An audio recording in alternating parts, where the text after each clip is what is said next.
She didn't actually say that, but.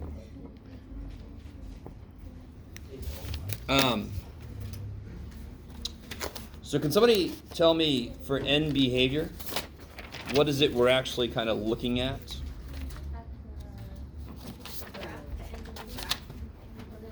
Yeah, well, end behavior describes what the graph is going to do, right? What is it we're looking at to determine that? Get some more scrap paper. Say again? So, let me give you an equation. Let's talk about a couple types of equations you might see.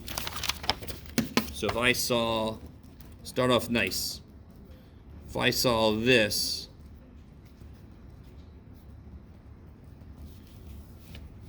yummy. Look at that.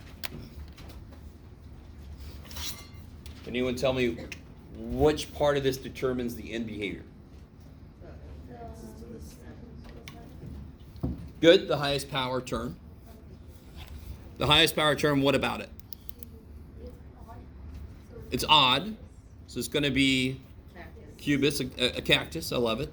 Good old saguaro cactus doing its thing. But which kind of cactus? It's negative. So it'll be... So normally it goes like this, yes? It'll be high on the... Yeah. There you go. So what was the situation where we had to... All right, here we go. You ready? That's a 3, by the way. I wasn't trying to be tricky. So if I have this is really nice for one reason, and then really not so nice for another. You could do it, Jeff. There you go, buddy. What's one really nice thing about this? Already factored. So you can already see the x-intercepts. What's not so nice, what's nice about this is two things. I can see the y-intercept, and I can see the end behavior easily, right? This, arguably, this is better, even though it kind of has a couple of disadvantages. The advantages are huge. Factoring is normally something that's could get kind of gross, because you have to use synthetic division to help us. But now, to determine end behavior, you, please, dear God, do not multiply this shit out. That would be me being incredibly mean, saying, busy work all day. That's bullshit. Can you imagine to yourself how big the largest exponent would be? It would be... From this, I would get what? What's the largest exponent from this? 3. Third power. Times, what's the largest exponent from this?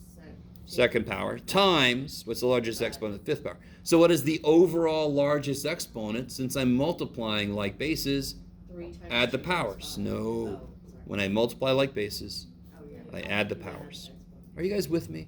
Again, don't do this, but wouldn't I get x cubed, blah, blah, blah, x squared, blah, blah, blah, x to the fifth, blah, blah, blah, blah. So all I'm doing is just without actually doing it, I know what the highest degree is going to be at the end. I'm just going to multiply like bases, add powers, and what do I get? X to the... Get in there. So what would that end behavior be? Jaboo, jaboo. Yeah, right? Like a parabola. So if it's even, it's like a parabola. If it's odd, it's like a cactus or a cubic, right? Is that all right? Sure. So real quick, why wouldn't I add these powers together? Yeah, they're not multiplying. They're not multiplying each other. Yeah. So when it's odd, it's like a cactus. How do you know which way it's going? This was negative. So normally it's like this. Negative just flips it, of course, right? Okay. So this, if I would have put a negative sign here, this would have been down, down. Because it would have flipped it. Okay. Yeah. So the behavior afterwards, like the question I have would be like, so number 3 would be going through. Okay. So let's talk about behavior at the roots now. What are the roots of this? And let's be more specific. 0, 1, 1, 0, 1, 4, 0, negative 4, 0, and 7, 0. Those are the 3 things that make this 0, correct? And that was nice because it's already factored. What are the things that make this 0? I don't know. Holy shit. Probably really gross because I just made this up out of nowhere. Now, what's the multiplicity at each? That one's 3. That one is 2. So odd, even, odd. What's it do at odd roots? Why does it go through? Because that's what a frickin' cubic does. It goes through. So any odd power is going to go through. So this goes through. What's it do at an even power? It turns. Just like a parabola. A parabola turns. And parabolas are even powers. Does that make sense? That's how you remember this. It's based on what those basic things look like. What do they do? Even powers turn. So if I see a multiplicity that's even, that means that piece is like a parabola. It's going to turn at -4. Odd powers go through. Yeah, so through, turn, through, because that's an odd power. All the multiplicity is basically the power on that term. It's the number of times that answer shows up. Okay, I'll lock it. You would, Jeff.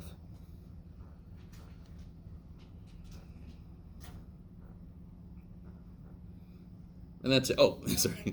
That was a quick day. Another question. Yeah. But it's not like related. Okay. When you're doing you're finding the ratio of like the horizontal asymptotes and stuff. Yes. So when they equal each other, do you have to get the coefficients that have the highest degree? Like, so what I wrote down is if n equals m, then the horizontal asymptote is the ratio of the coefficients of the highest degree. So it would be like -8x3 and x3. Yeah, so are the degrees at the top and bottom the same? What's the degree of the top? No. What's the degree of the top? Yeah, they are the same. They are the same. What's the degree of the top? 5. No. Again, why do I not add Oh, wait, these? 'cause Because they're not it's- multiplying. right. So the degree of a polynomial is the highest degree of C. 3. Third degree, what's the degree of the bottom? 3. Third degree. I'm in the situation where the degrees are the same, which means it's not true that the top grows faster, so it goes to infinity. It's also not true that the bottom grows faster, so it goes to 0. It's somewhere in the middle. They sort of like even each other out. They're both growing at almost the same rate. It's just this guy's growing 8 times as fast. So what would the horizontal asymptote be then? Yeah, it would be the you could do it, Jeff. It'd be the ratio of the coefficients of the highest degree terms. Ooh, there it is. It's wrong to say this. Horizontal asymptote equals 8. That doesn't make sense. The horizontal asymptote is a line. You have to define the line. The line is defined as y equals 8. Right? Sort of the same thing as saying the x-intercept is 2. No, it's 2, 0, right? It's a point, not a single scalar number. It's a point, yeah. Can you do the x-intercepts and y? Sure. Coming back, for example, well, here, this one's a little bit freaky. What happens if I try to find the y-intercept? Or you just have to. You have to make Cover it it? all of x 0. And what happens if I try to do that? Then you end up with a 0 on the bottom Yes. and a 4 on the top. which Yes. is not possible. Undefined. I love it. So there is no. What did we just try to find? We made x 0. We tried to find the y-intercept. There's no y-intercept. Can anybody tell me why? Where are the vertical asymptotes? What would I do? I'm not even sure if I made one that works nice. Probably not. Knowing me. What would I do to find the vertical asymptotes? Vertical asymptotes, they are walls. Why would I have to put walls up according to an x value? Those are the x values that would do what to the equation? Make it If I want to put a wall there, please, dear God, don't go here, because what would happen if I went there? Becomes undefined. We actually just found one, didn't we? X equals 0. So why is x equals 0? Because what would I do with this to figure out the vertical asymptotes? I would substitute 0 in there. Well, yeah, but factor it, right? And the easiest way to start factoring this is to take an x out. So already I know that x equals 0 is a vertical asymptote, right? I'd have to see if this factors from there. You guys sort of with me? About as much as normal, Jeff. So again, vertical asymptotes are walls we set up because the function cannot handle those inputs. So for a function like this, what inputs can't it handle? Anything that makes the bottom 0. What's the quickest way to see those? Factor it. Now I just made this up out of nowhere, so maybe it does factor. If I take a negative x out, I just want to see if this factors. No. Okay. Oh well, too bad for you guys. Wait, if you take a negative x out, then there wouldn't be an x squared anymore. No. I already took an x out. Yeah. So now I'm just taking a negative out, right? Oh. So instead of an x, if I take a negative x out, I would have this. And you guys see how that's not going to factor? I don't know if you guys can see that. If that was a plus 1, it would factor. I love you guys so much. Listen, guys. Sure. What are factors of 1? Can you list them all? 1. Good. So wouldn't this have to be x1, x1? Yeah. Don't they have to be opposite signs? Wouldn't that automatically mean this would have to not be there for it to work? Oh, Because they would cancel each other, so that's not going to factor. I'd have to use quadratic formula, but I wouldn't do that to you. That's a little evil. But obviously, vertical asymptotes can occur at any real number. Any real number. They don't care. The only one is Well, again, 0? I'd have to use quadratic equation on this. Oh. And I'm just going to get gross numbers, but the vertical asymptotes don't give a shit. I could put them wherever the hell they want to be, and they could be right at a really gross number. So you would end up with 3. 3. vertical asymptotes. Which would make sense, because how many roots do I expect? 3. For the bottom, 3. Okay. Yep. All very exciting stuff. Yes? So kind of relating to this, can we do number 8 on the final? Sure. On the final? Ooh, you're getting... do I have a copy of it? I don't know if I have a blank copy of it. Oh, well. Too bad, Jeff. 8. Oh, okay. So 8 says this. So one way we can do today is we could pick some problems out. You guys can work them out, and then we can kind of look at it together. Or, you know, you pick a problem out, we can work it together. Everybody's got the answer key already, so, right? So I'm going to always ask for these things, the intercepts. So when I say intercepts, that means x and y. Don't forget the y dude, poor little y dude. When I say asymptotes, that means horizontal and vertical. Now, of course, horizontal could actually be slant. Yeah. Oh, yeah, Jeff. Oh, shit. All right. Why? So let's go through this one at a time. How do I figure out the x-intercepts? Yeah, so a very good idea is to factor this. How do I factor the bottom? I did the top. You guys do the bottom.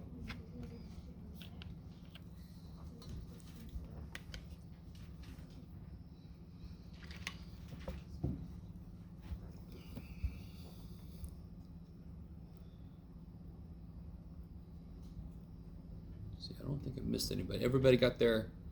Oh, a couple of you might not have gotten your grade sheet summary because it's dependent on a missing grade, so it's not really accurate. So in case you didn't get one back, but everybody else should have gotten their grade sheet summary. Okay. All right, what do you guys get for the bottom? Okay. So right away you can tell me. Now here's the big mistake people make when they say x-intercepts. They'll list 4 x-intercepts. How many x-intercepts are there? Oh, okay. Huh? You thought there were 4? Yeah. Okay. What is an x-intercept supposed to do? It's supposed to make the output 0. The only way a fraction could be 0 is if the Oh, the bottom can't be 0. if so the that- bottom's 0, that's vertical asymptotes, right? Yeah. So I already know the vertical asymptotes, don't I? What are they? So people look at it and they just go, oh, whatever x makes things, no. Whatever x makes this fraction 0. What's the only way a fraction can be 0? Is If it the the top top? is 0. There's only 2 x-intercepts here. What are they? 2 and negative 2. Or, sorry, 2, 0, and negative 2, 0. All right, I like it. And then ones. Well, couldn't the bottom also equal 0? And maybe- Totally, and that's what makes a vertical asymptote. If the bottom's 0, the function's undefined. So that is not an x-intercept. What's an x-intercept? It's an x value that makes the function's output 0. -1 and 4 makes the function's output undefined. Those are not x-intercepts then. They're supposed to make the function's output 0. You guys with me? Okay. How do I get the y-intercept? You make x0. And why is that really nice? I was really nice here. Then you could just Because Yeah. then you just, it's 1. so it would be, Make my finger bigger. There we go. 1. Yeah, 0, 1. Right? Wait, so you look at the two last to find If I make x 0, all these are 0, correct? yep. So then I get 1. And so then you just look at the fraction itself, not just its negative or negative. You look at the Well, it's fraction, -4 over -4, yeah. Right? Any number I input in this, I'm going to get a fraction, correct? Some of them might reduce to whole numbers, but they're still fractions. This one is a fraction, -4 over -4, which reduces to 1. How are we doing so far? Is that all right? Yeah. What about the horizontal asymptotes? Or asymptote? Asymptote. equal each other? Totally. So the degrees here are the same. So it would be 1. Y equals 1, because the coefficients are 1 to 1. Is this coming back? So, if your first step is to factor everything, you can immediately answer all these questions right here. Right? In fact, the y-intercept you can answer from the beginning. Why is it 1? With the here, this guy? No. The horizontal. This, the degrees are the same, correct? Yeah. What's the coefficient of the highest degree term on the top? What's the coefficient? 1. 1 to 1. 1 over 1 is 1. Okay. Yep. And again, real quick. Bless you. If I make x really big, so this is what we in the business call the hand waving approach. Fine. Oh, sorry. I was just gonna ask why the y-intercept is 1. This guy? Y. Oh, this here. Yeah. If you make x 0, you get -4 divided by -4 is 1. Oh, okay. Yep. If I make x really frickin' big, and I'm talking about a trillion to the trillionth power, correct? How important is this? That's basically non-existent, correct? So when x gets really big, the top is basically x squared, and when x gets really big, the bottom is basically x squared. So that's the hand-waving approach to explain why the horizontal asymptote, when the degrees are the same, why is it just the ratio of the coefficients? A more detailed reason, you guys are going to love this. If I divide top and bottom by x squared, which is the highest degree,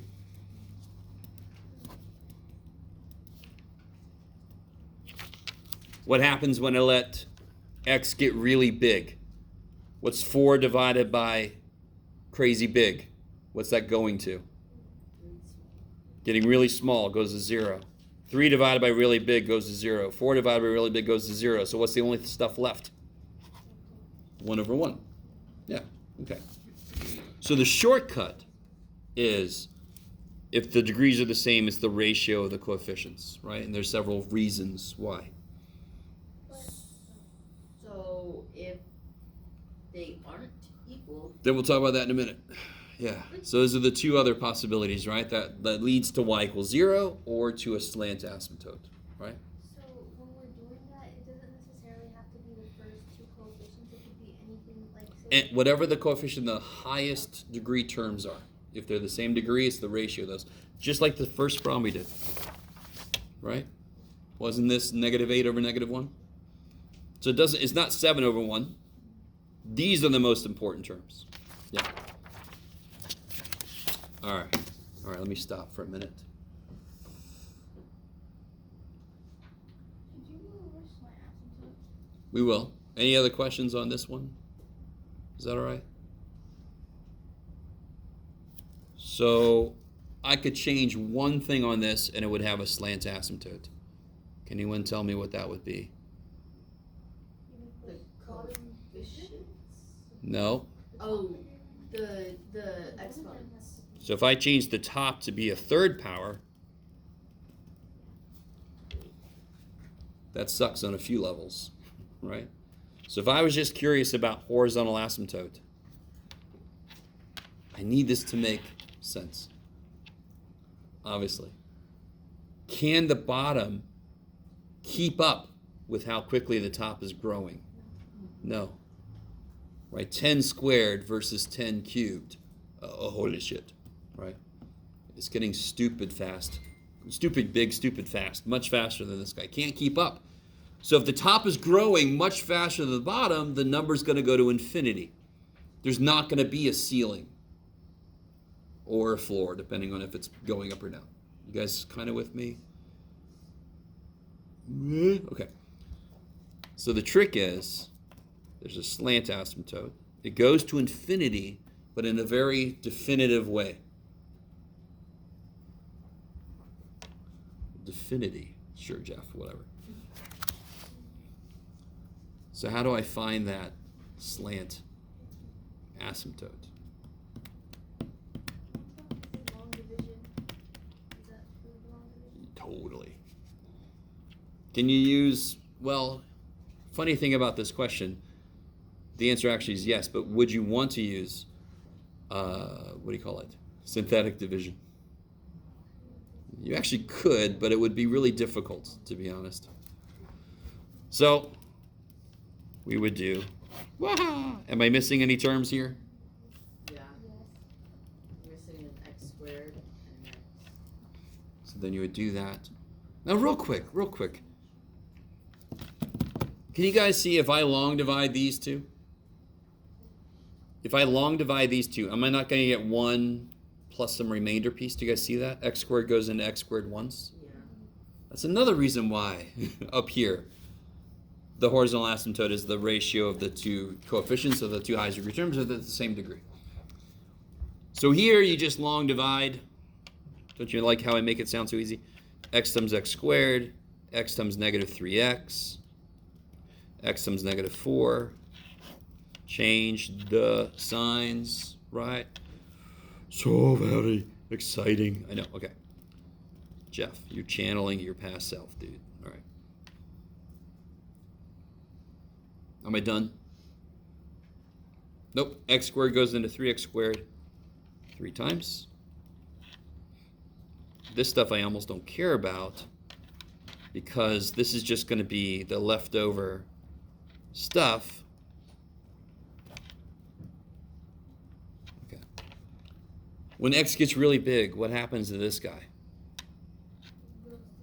Goes to 0 because the bottom degree is higher than the top. Why does that end up being a 3x squared? Because 3 times 0 What? is 0 plus 3 is 3? What? No, why does it end up being a 3x squared in the first place? The first one. This guy? Yeah. X times x squared is x cubed. X times negative 3x is negative 3x squared. Oh. Yeah, x times negative 4 is negative 4x, and then I change the signs. Yep. Okay. Why is there? Where did the 9x come from? Here? All right. So since this was 3x squared, I have to put a 3 there because x squared times 3 is 3x squared, right? 3 times x squared is 3x squared. 3 times negative 3x is negative 9x. 3 times negative 4 is negative 12. Then I change the signs. Yeah. Does everybody see that this piece would go to 0 if I let x get really big? Do you guys see that? If x gets really, really big, doesn't the bottom grow faster than the top? Yeah.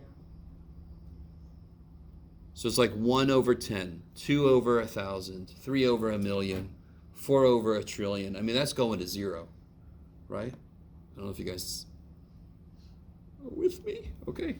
So that means this is the slant asymptote.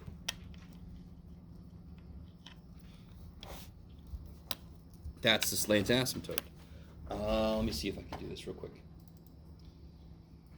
And then depending on the computer, which froze. Okay. So Sure. it would just, so you would start at, you would just graph it like a regular line. You would go to. Yeah, except it would be dotted, correct? Yeah, Yeah. yeah, but Okay. you would go to 0, 3, and then just do a 1-to-1. So the y-intercept 3, then you go up 1 over 1, then you make that a dotted line. Yep. So this would have vertical asymptotes at the same place as before, right? I didn't change the bottom. At -1 and 4. And then it would have, assuming this scale is good, it would have a slant asymptote there. So then it could look like this, or actually in here it could look like a few different things. Over here it could be up here, or it could be down there, right? Yeah. Can our function intersect with the asymptote? Like the little dot? Yeah, which asymptote is less restrictive? Or the middle one? The linear one? Horizontal asymptotes are always less restrictive. Because they just say, when x gets really big, I need you to get close to this. That's all they say. So remember I showed you how you can have a sine wave getting smaller amplitude, and it's going to approach. Maybe I'll show that on you here too. All right. Let's see. Let me show you that one first, because that one's kind of neat.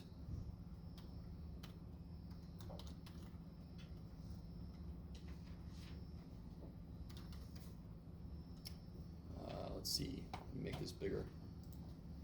I know you can't see anything yet. Darn it. Well, that's what I'm doing. Okay. Will that do better? Sort of? Yeah. Okay. Sort of. Hold on, guys. That's better. Okay. So let me show you this. It's kind of cool. So just look at that function I made. Look upon that function. So the amplitude, e to the negative power, is going to decrease over time. So the amplitude is getting smaller over time. It is a sine wave, but do you see how the amplitude starts off almost 10, and then it's a little over 5, and then it's just over 1, and do you see how it's just shrinking over time? If I zoom in, it's still going to be wobbling. Do you see how it's still going around its horizontal asymptote? The horizontal asymptote here is y = 0. Do you see how it crosses through that asymptote an infinite number of times? Let me see if I can zoom in enough. Come on, Desmos. We could do this. Desmos. Well, it's not your fault. Oh, yeah. Okay, crap. It gets really like, whoa. But it's going to go through that an infinite number of times, but it's always getting closer. That's all horizontal asymptotes say. Get close to me over time. That's all they say. Vertical asymptotes say, you cannot exist here. So that's like the, you shall not pass. Right? You don't get that reference. I feel bad for you. You've missed some good movies. Okay. Anyway, sorry. It's not a prerequisite for the course. Watching Lord of the Rings. The other thing I want to show you was the function we just did, which was x cubed minus 4, right, divided by x squared. What was it? Scheisse. Minus 3x minus 4, is that right? Let me put a little y equals. Jeff. And then let me put in here, our slant asymptote was x plus 3, yes? Look at that shit. Would you look at that shit? Look at that shit. Do you understand what I'm saying? So in the long run, the function goes to infinity, but it must go to infinity following that slant asymptote. Okay. You guys, I'm sure some of you guys are going to be like, dear God, it's going to be so good to not hear Jeff go, are you okay? You doing okay? I'm always asking that, because you always look like this. Yes? I had a question on the division. Division. Oh, the one we just did? Yeah. Okay. The long Oh, sorry. division.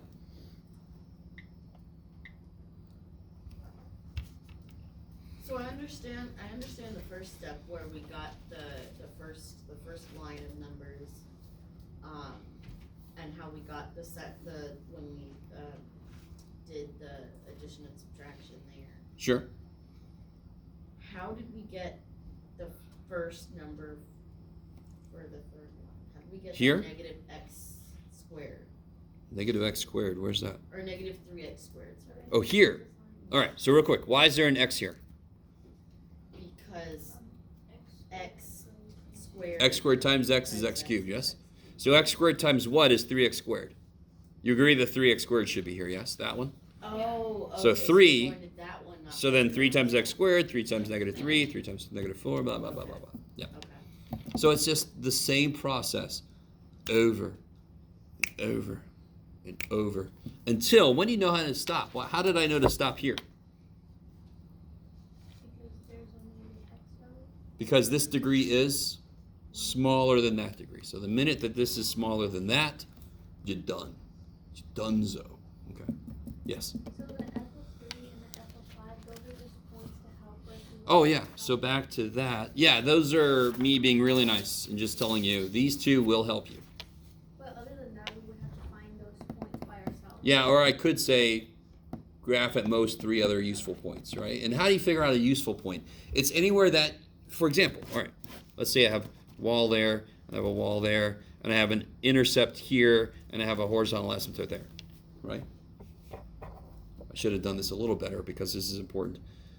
Do you guys all understand, already know what that looks like? Do you guys see that? Yeah. I know what that looks like. I know what it has to go here. It's got to approach that wall, and it's got to approach that wall. What about in here? Let's say I know a y-intercept is here. So couldn't it do this? Couldn't it do this? Couldn't it do this? Couldn't it do this? Right? In fact, well, if that's the only y-intercept, the only x-intercept, I actually already know something. If that's the only x-intercept, what must it do in the middle here? Yeah.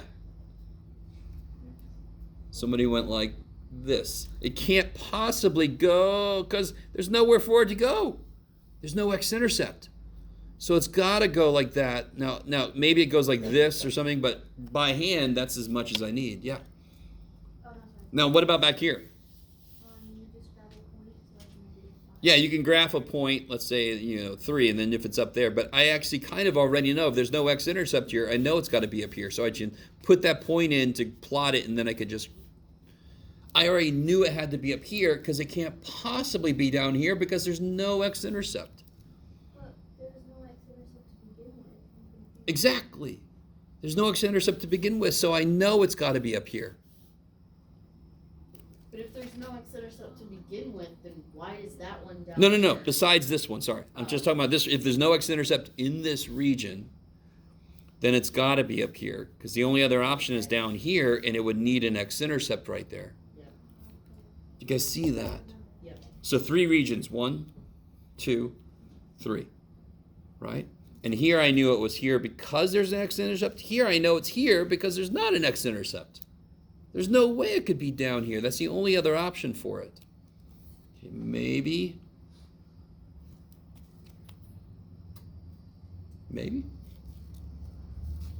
So, would we have to do that? Find other different points for number 6 for number 7 too? If you want to, if you need to. So what do I mean? So let's say that I have an x-intercept at 1 and an x-intercept at 4, right? And then I know it comes down, and I know it goes down and then through, for example, right? And I just don't know how far down it goes. It could do this, or it could do whoa. So then I can pick something in here just to get an idea how deep that is, right? And again, it is not going to be as good or as perfect as your calculator, and that's what I want, right? We're human. If you graph it yourself, I expect mistakes, which means you lose no points. This is weird. I don't know if this is weird for you, but I want mistakes on these graphs because we're just humans. If I don't see mistakes, you copied it. If you know exactly how deep this shit is, somehow magic. No. Or I really love this. Dear God, don't do this. I love this shit. Do you understand what that means? What does that mean? If you saw this as a teacher, what would that mean to you? The student graphed it in the graphing calculator and did not make this go down enough so they knew where that went. That's what it is. Do you understand what I'm saying? If I see this, I know you copied it in a calculator and you just didn't go down far enough. That's the only thing that could mean. That's the only reason you would do this shit. Look at that. It's got to come together, doesn't it? Do you understand what I'm saying? I'm sorry. Even if you don't, just don't copy our calculator. You'll be fine. You can check it if it's on day 2 of the final. You can check your work. Just don't change a ton of shit once you look at it. So the first day is no calculator? First day's no calculator, right? We all kind of agreed to that. I made it semi-democratic, although I'd already decided to do that. You guys agreed. Yes? So how would we practice problems on our own to be ready for the day that we do use a calculator? Like what problems? Oh, so in this case, I'm talking about using a calculator just to check, just to make sure it looks about right. So the only time I would change something on the graph is if I thought it looked like this, and the calculator shows it's like all over here or something. And I'm like, wow, maybe I got the signs wrong on my intercepts or something. And then you want to kind of redo it, but still don't copy it out of there. So if I'm you, I am going to graph that after I've done it by hand, just to kind of make sure, does it look about right? So if yours looks like this, and the calculator says it should really be like that with this weird little wobble, I don't want to see that weird little wobble. Ain't no way you know about that. Does it make sense? Just don't copy. That's all. Just never copy. Yes? So for these questions, just like asymptotes and stuff, we're not going to use calculators for? No, but you can use it to check your work. That's what I'm saying. You're not going to graph it and then just copy down what you see, which is what a few of you guys do. So your work has to match your graph. So if you make a mistake in your work, I want to see that shit on your graph. Because what's one thing I'm grading you on? Can you take what you did computationally and represent it graphically? If there's a mistake here and it doesn't show up here, you haven't shown me you can do that. Does that make sense? I don't know if that's weird to hear, that I want to see mistakes. I don't want to see mistakes. I just want to see human attempts, which means it's not going to be perfect, right? Okay. Human, yes. Just we don't do this one, but number 6, when we're finding, we have to do like the positive and negative row roots. So you make like, you know how you do like Bless you. there's one sign change. Oh, okay. So like on number 6, they say use synthetic division to put this in factored form, right? Now probably in the final I will say like list all the possible roots or whatever. Even if I don't, that's still a good idea. Would I waste time trying to synthetically divide this by 4? Why is that a waste of time? Because it's not a factor. Not a factor of 9. So of course I would hope that you would say, okay, it's only 1, 3, and 9. Jeff was really nice here. He said he was trying that out. He doesn't like it, but he's being nice. He made that a 1, so that it can only be 1, 3, and 9 then, right? So, but like I meant, like you know how like it sign changes once. So Descartes' rule of signs? Yeah. Okay, you could use that. If I don't say you have to, you still could. And dear God, if I had this problem, that's when Descartes rocks. What does Descartes say about this? That it's an upper bound. Only positive. So to figure out how many positive roots, you look at the function itself. How many sign changes? So there's no positive roots. So your list of possible roots gets cut in half. So that's one time I would for sure use Descartes, is if all the signs are the same. Or what does Descartes say about this? How do you check the negative roots? What do? You make X.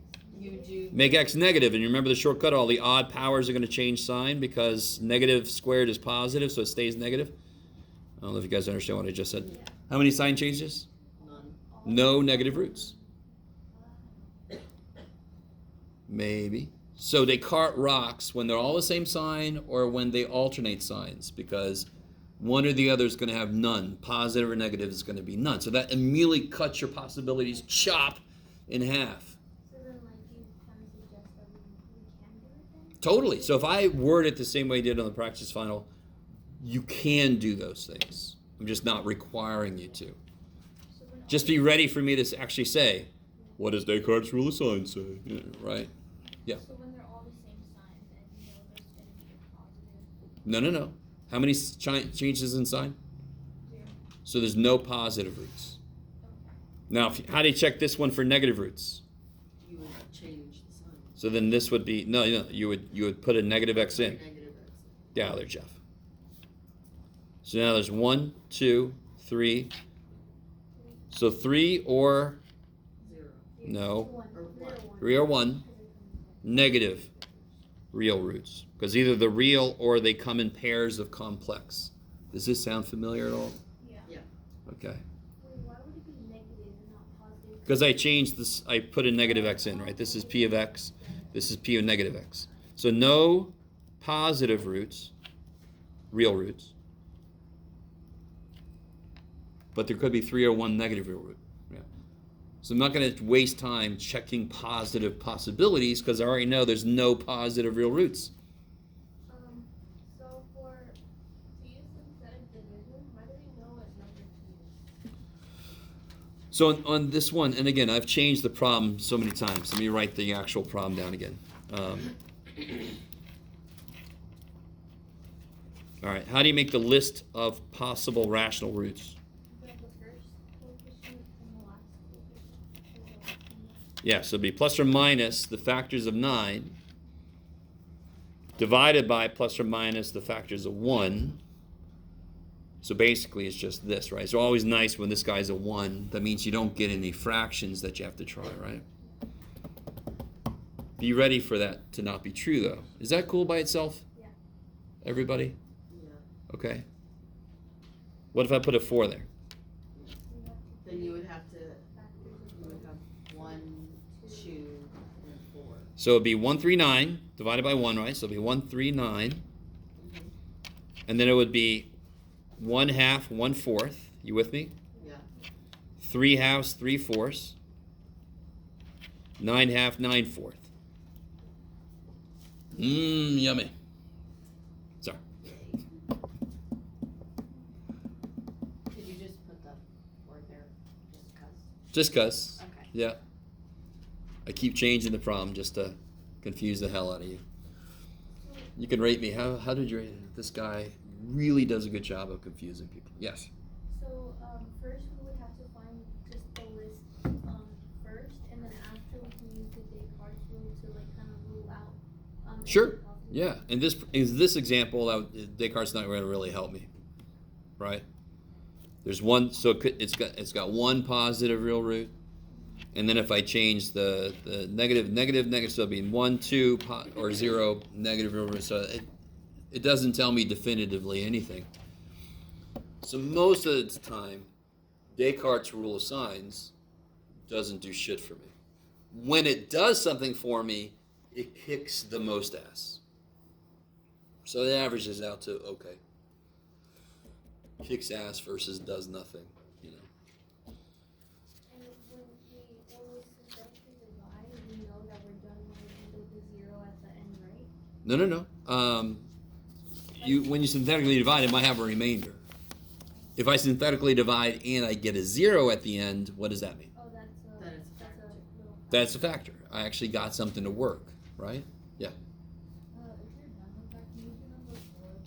Yeah. Any other things about this type of idea? Bless you. Bless you.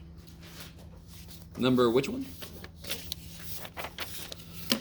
4. Oh, all right. So that's the one where I gave you a graph. I thought I had a. Shoot. I don't know. I don't think I have a blank copy of it. No. Oh, maybe I do. Cool shit. All right. Is that it? No, that's practice quiz, Jeff. Barfity doodah. No, screw it. Okay. So number 4 gives me a graph. Screw it. I'm just going to put the freaking answer key here. Domain of range at this point, and again, there's a lot going on here right now, but there's the original. You guys with me? So domain's looking at the x's. I see it at 0, I see it at 5. Range, the y's, the lowest output, the highest output, right? Okay.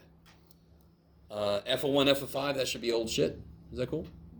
F of 1 must be 1. F of 5 must be, where'd it go, Jeff? -3, because that's where the points are, right? So when I see a graph, somebody's already done all the work. I can see all the answers.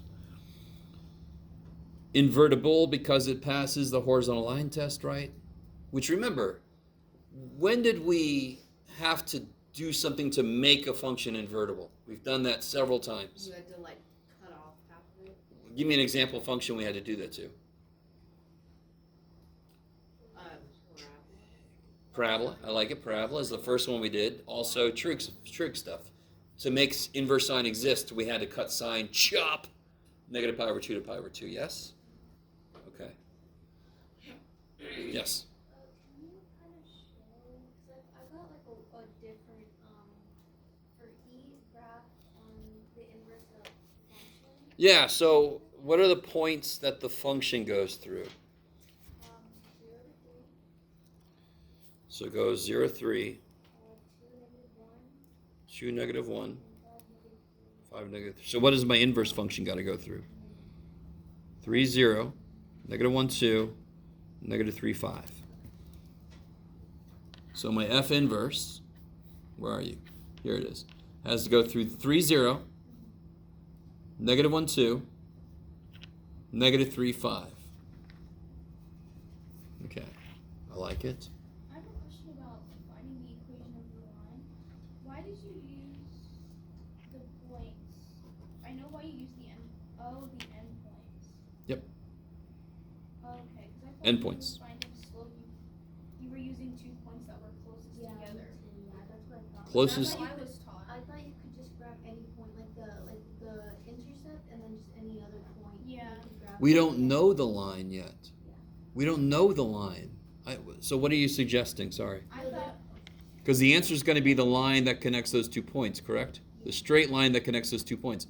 I don't currently know any other point that goes through except those endpoints. Well, because I thought I could use 0, 3, and then 2, -1, but then I Yeah. got 2. So Well, that's the wrong line, correct? The answer is going to be this line. Yes? And I'm not sure any point that goes through necessarily, except for those endpoints, right? Okay. So would you ask us like to find the endpoints, or would we just have to know that like, okay, we grabbed the first point and the last point? Well, endpoints. What do endpoints mean? They mean the extreme, right? So this is not an endpoint. This is a midpoint, right? Yeah. Okay. These are the endpoints. Okay. Yes. Why do you 5, 8? Oh, by the way, Dan, I'm sorry. Did you have? I'm still confused on how you got the range. Oh. So you have to look at the original function, right? I don't have a clean final exam anymore, practice final. The original function, what is the smallest output for the original function? And the easiest way to do that is to remember ranges y values, correct? So get the y-axis and start going up. What's the first output that the original function actually has? -3. So it's from -3, and what's the last output the original function has? 3. And it has outputs continuously between them, correct? Which is why I can use an interval, because then it has all the points in between. Does that make sense? That's it. So the domain, highest and lowest x. Range, highest and lowest y. Okay. I like it.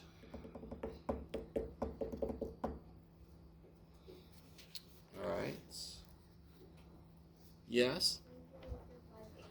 Yeah. So 5a, anytime I have fractions in an equation, I can kill them. In this case, I have to, because I'm trying to solve for x, and where is x to begin with? On the bottom. I can't do shit with it. I need to have x equal, so I need to get that up. So now I have a double reason. One is I always want to kill fractions when I can, right? And I actually do. I love fractions, but if I can kill them, yeah, I'm going to kill them because I'm a human. I want to deal with whole numbers, right? So I want to kill the fractions, and 2, I need to get the variable up top anyway. So multiplying by denominators is going to make the x variable come up. Does that make sense? So I'm doing 2 things at once. I'm getting my x up, and I'm killing fractions. Both very satisfying. How does multiplying by x plus 1 kill both of them? It overkills it. So let me give myself some more room. Me and paper. I should have tons of paper. I do. Come here, you. Oh. All right. So looking at this problem.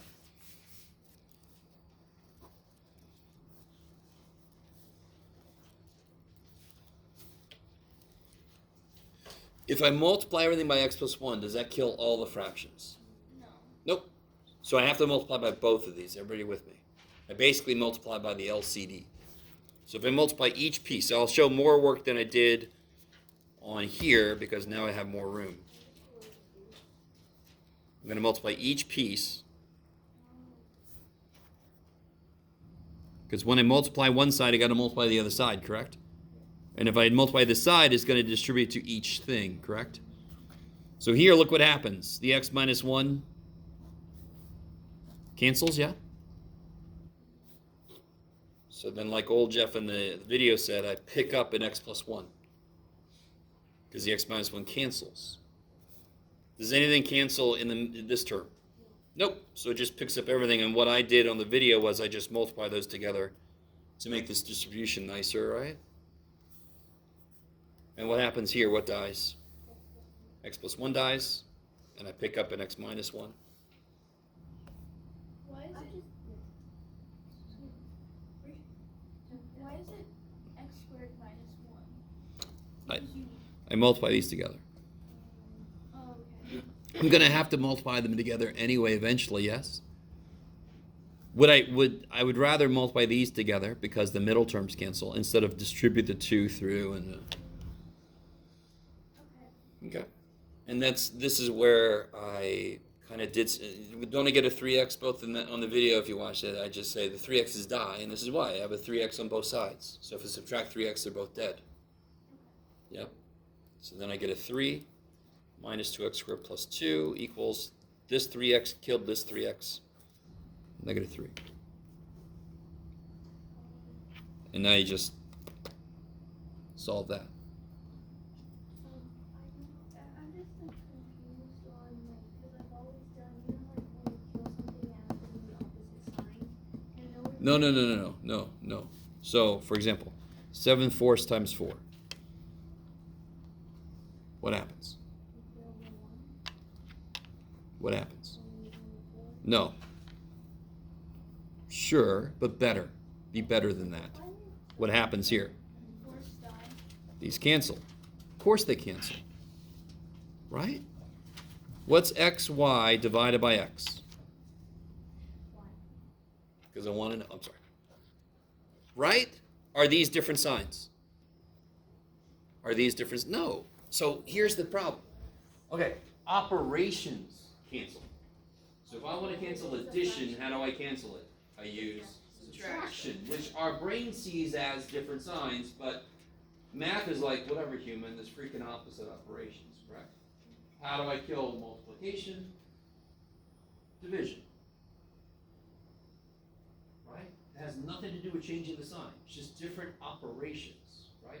So again, in general, if you guys are about to cross through something, make sure the operation happening is actually opposite. So I still have people doing this kind of thing. Whee!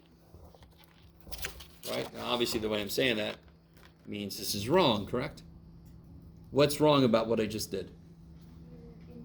you're interfering with the x plus y. I'm interfering with the natural court. No. What's being divided by x? X plus 1. X and y. Yes? What's being divided by x over here? Nothing. How'd the y escape? So no, that should still be over x. Right? So I could rewrite this as x over x plus y over x. That's fine all day long. These won't cancel because division cannot cancel addition. That's not division's job. It can't do that. Okay. So then from here we can just subtract 3 Sure. on the other side. Subtract 3, subtract 2, so subtract 5.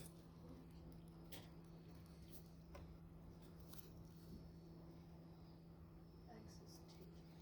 So you divide by -2. Careful. What happened? Sorry. Sorry? Sorry? What? 3 plus 2 and then I did 5.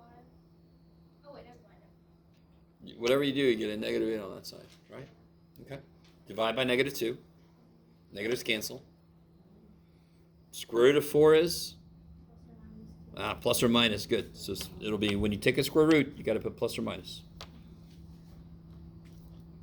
Yeah. Why are we subtracting 5? Do you agree I'm subtracting 3 and 2? Yeah. So I'm subtracting 5? Oh, okay. Yeah. I'm sorry. I just did that quick. Yeah. So for absolute value, we don't have to do it. I'm just curious for 5D, what absolute value. When I was doing it yesterday, I kept getting it wrong.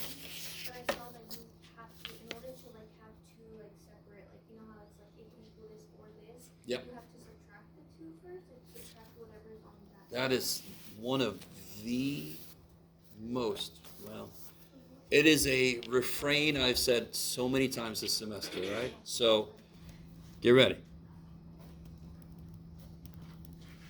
Okay. How do I solve this?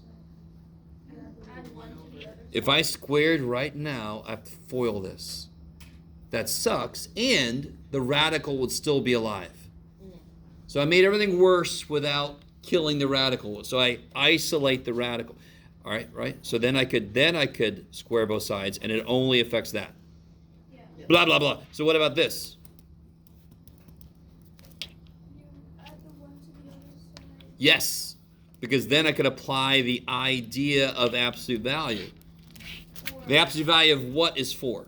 Either this number could be 4, or this number could be -4. I can apply the idea because then I have an absolute value equaling a number.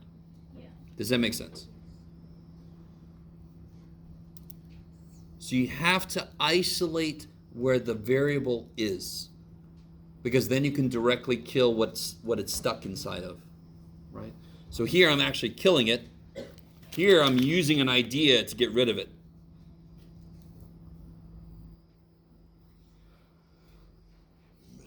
Okay. So then for B on the 5. Yeah.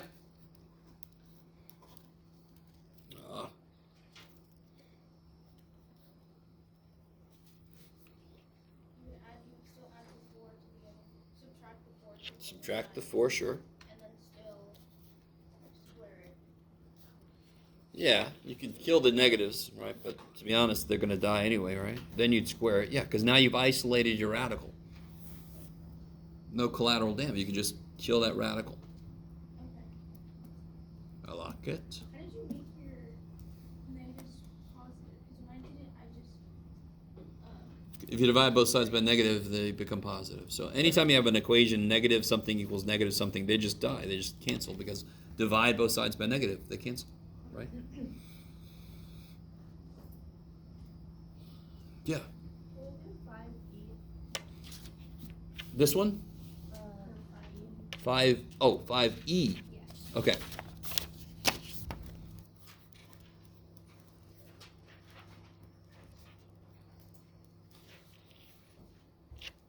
First question, is this equal to 0?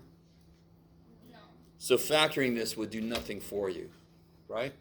Because it's not equal to 0. It's But Good. cosine squared This should minus scream x out to you squared something. cosine 2 Is cosine Yeah, cosine squared x minus sine squared x is cosine 2. 2x. Yeah, or 2x, yeah. What is this? Geometrically? What is that? Geometrically, what is that? It's inside of a trig function, so it must be an angle. angle. I like it. Cosine of angle equals 1/2. Well, it must be true about the angle. Pi over 3. Good. It's got to be far away from the x-axis. Or, yeah, another place where cosine's positive would be the fourth quadrant. I love it.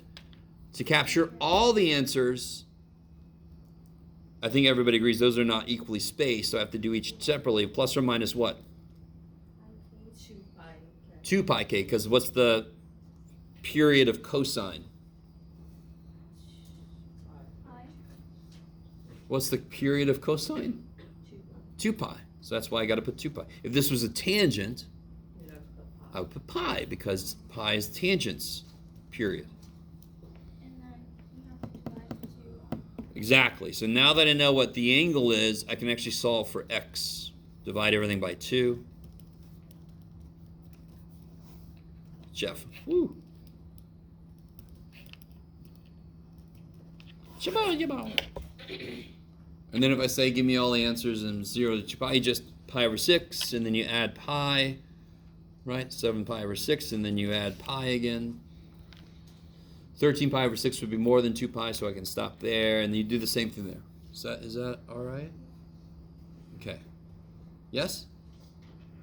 How'd you get the first step, cosine 2x? Oh, this is an identity we all need to know. Cosine squared x minus sine squared x is cosine 2x. Right? What's sine 2x? 2 sine squared theta, 2 sine theta, cosine theta. 2 sine x cosine x. I like it. Just don't change the angle, of course. But so sine of 2 theta would be 2 sine theta cosine theta. Sine of 2x would be 2 sine x cosine x. Yep. I'm sorry, would you be able to draw it? So I was trying to draw it yesterday. I drew the pi over 3 and 5 pi over 3 because that kind of helps me understand how many So that's why I can't do this in a single line, because this is not the same as that. So between that, between pi over 3 and 5 pi over 3 is 2 pi? No, that's what I'm saying. It's not. That's why I can't do it in a single line. Oh, This is pi over 3 plus pi over 3. This is 2 pi over 3 apart, right? oh yeah, okay, that's right. This is pi over 3 plus 4 pi over 3 gets me. So that's just 4 pi over 3 apart. So they're not equally spaced. I can't do it in less than 2 lines. Right? Well, you guys didn't like that one. Whereas, if I had this, what you got, Jeff? Sure.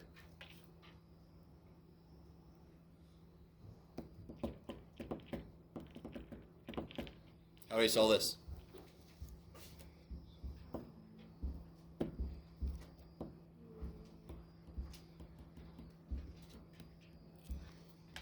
Why is this problem so much easier? That problem is easier, yes? Yeah. You can just tell me what the angles are, yes? Okay. What's different? I don't like that square. What do I do? All right. Identify a part I don't like, and I kill it. Again, math lesson, not life lesson, kids.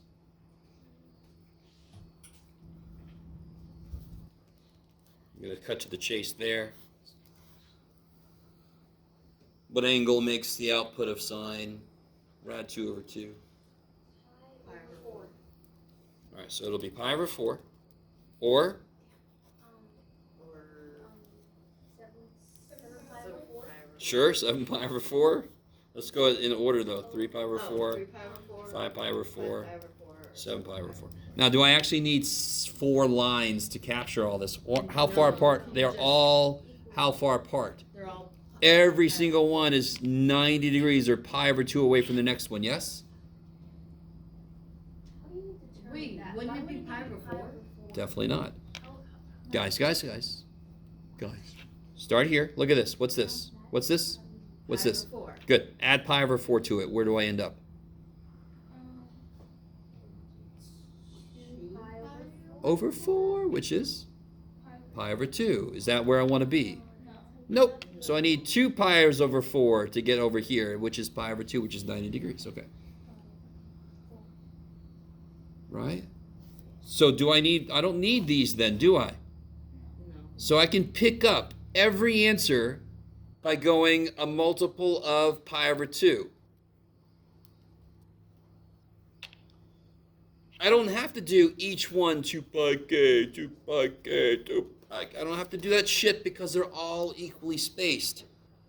Going back to the one we just did. I cannot go from here to here and then go from here to here using the same step size. I can't. They're not equally spaced. I need 2 lines. Do you guys see that? Like, we see it, Jeff. We don't care. I understand. To a point. Yes. How do you get root 2 Oh shit. Where did I go? Where am I at? Sorry. Oh. Square root of 1 is 1. Square root of 2 is square root of 2. Rationalize. Yeah. Okay. Sorry. I just skipped some steps. So would you rather us are both correct? Both what? Either listing them out or doing. Technically, yes. So if you do each one with a plus or minus 2 pi k, that is technically correct.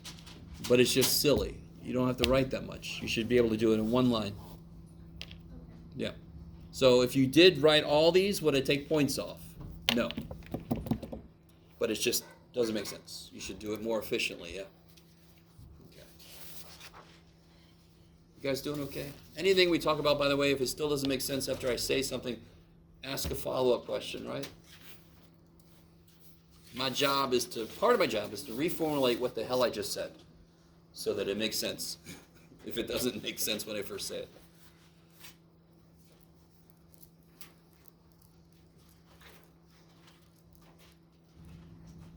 Yes. Was this from a while ago? With a few Yeah, yeah, yeah. When do you use like the conjugate? Oh, okay. Well, let's see. Can anyone give me a problem where I have to use the conjugates? Let me just start asking you guys. I mean, you can look at the test, the practice final for one. Any problems that look like that? Huh? Any problems that look like that? Well, that's one. What would you do here? I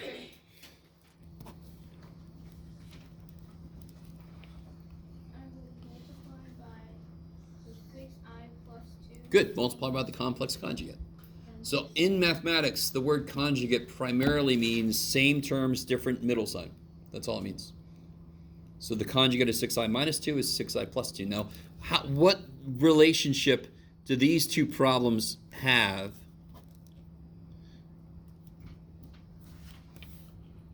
Because I would multiply that. What would I multiply this by? 5 plus radical. So why are these two that look very different? Why do I have... Get out of there, Jeff. Why do I have the same kind of idea for both? What is I? What do I be? It's defined to be what? No. That would make no sense. 1 is fine. Square root of -1. So isn't I a root? Yeah. Does it now make sense why a problem with roots in it and a problem with i's in it might be handled in similar ways? Yes. Because I is just another freaking root. That's all it is. So whatever they do to this kind of problem to kill the root on the bottom, I got to do the same thing to kill the I on the bottom because I is just a root. Well, why That's all I is in this world. Yes? Why did you use 6i plus 8? That's 2. That's my horrible 2. Yeah, yeah, yeah. Why did you use like plus or both if on the other one when we were doing the conjugate we did x minus 1 and x plus 1? Like when we were solving it, we Oh, did, because the middle term. Oh, no. You mean this problem? yeah, like That is not a conjugate idea at all. That is not a conjugate idea. okay. Not at all. This is just killing the denominators. That's all. This is rationalizing the denominator. Make the bottom rational. In this case, make it real, right?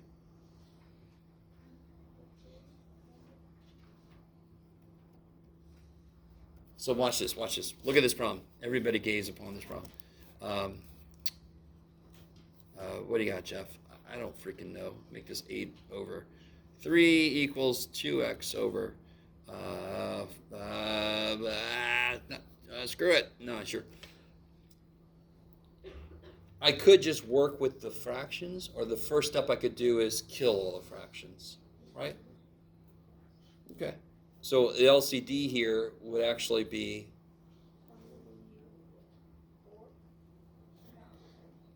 36. So if I multiply everything by 36, won't that kill every fraction? It'll overkill them. You know what I mean by overkill? 36 kills 12, but it leaves behind a 3, so overkill 12. Yeah. So see, that is the idea I used here. What's the LCD? X minus 1, x plus 1. That is the thing I multiply by that will kill all the fractions in there. If I multiply this by 12, will that kill all the fractions? No. 36 will kill all the fractions. So it's a very different goal than here. Here, I want to make the bottom rational or real. Not the same goal. So for the bottom, since there's a 3 left, is it x over 3 then still? Over here, what's up? Yeah, Sorry. You said that after. No, not over 3, because where's 3? It's up here. So it'll be 3. The whole point of 36 was to kill the fractions. So if I still have fractions after I do this, then I have done something very wrong. Yeah. So it would be wrong if you did like 12 times 3, that one times 3, and then the middle one times 12, and then the last one by 4 in order to get. Oh, sure. No, I see what you're saying. In fact, that's very often the way I kind of teach this. Is another way to do this is make the bottoms the same to begin with. So multiply by 3, multiply by 12, multiply by, what was it again? Oh, yeah, 4. And now they're all over 36, right? Yeah, that's Sure, yeah. And to be honest, that's actually the way, I'm not even sure why I did it this way. That's actually the way I prefer to do this problem. So looking back at this problem very quickly, doesn't this need an x plus 1? This needs an x minus 1. This needs both of them. The bottoms are all the same, so therefore the tops must be working out in order for this to work, and that's exactly where we got to first step there. So you can do it the same way. You can make all the bottoms the same, because then when I multiply both sides by it, they just all, well, I forgot to do this, they all die. Okay. Or you can just multiply directly by the LCD, and then parts of it will cancel with each piece. They both end up in the same place. And they both have the same goal: kill the denominators. Did I post my office hours for this week? Sort of, yeah. So I'm giving 2 finals today, which is why I wore my shirt. But I have expanded office hours. So like I'll be in my office more, or in the room, huh? Where's the one that says 30 dash? Again, my map is still up in campus. So 31 is on the other side of campus. It's not a very big campus, so it's not that far away. But it's right before my evening stats class. So I'll be in there from 3:30. No, what did I say? I can't remember what I said. 3:30 to 4:30? Yeah. What about tomorrow morning? I'll be in here half an hour earlier than normal. I'm normally in my office anyway, but I'll be in here at 7 something. I can't remember what I said. Did I say 8 or something? I can't remember what I said. Did I say 7:30? Like a dumbass? Okay. So I'll be in here at 7:30. Say. All right, guys. I'm always rooting for you. Is my homework due tomorrow or Wednesday? Oh, that's a great question, guys. Homework, either day. Okay. Sorry, either tomorrow or Wednesday. Yeah, whatever works. Okay.